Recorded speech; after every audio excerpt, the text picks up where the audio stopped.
je pense, figurera dans nos résolutions finales, parce que s'il y a quelqu'un qui mérite véritablement qu'une université porte son nom, c'est bien El Hadji Omar Foutiyou Tall,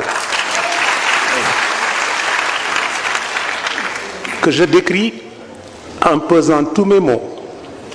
Je dis que je décris en pesant tous mes mots comme étant incontestablement l'un, sinon le plus grand savant du 19e siècle que notre monde ait connu. Et quand je le dis, je ne le dis pas en pensant à l'Afrique, je le dis en pensant au monde entier. L'expérience qu'il a accumulée à travers tous les voyages qu'il a faits, tous les pays qu'il a visités, toutes les langues qu'il a maîtrisées, les savoirs et les savoir-faire qu'il a réunis dans son esprit,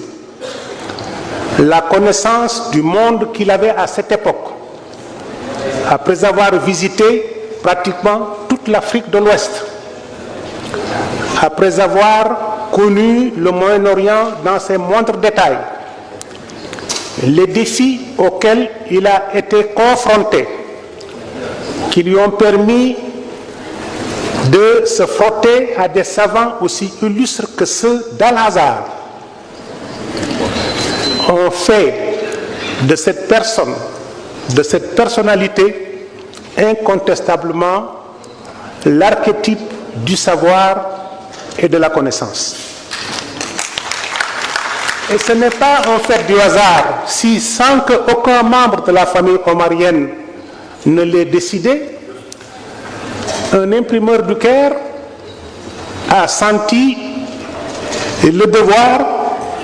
de mettre en duo, en couple, l'ouvrage fondamental de Cheikh Ahmed Tidiane Chérif Radhiyallahu anhu ainsi que Al-Rima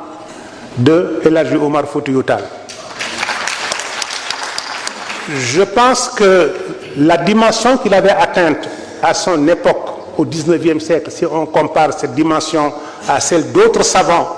de l'Europe, de l'Amérique, de l'Asie, donne l'exacte mesure de sa dimension,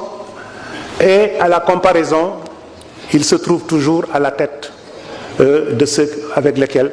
on le compare.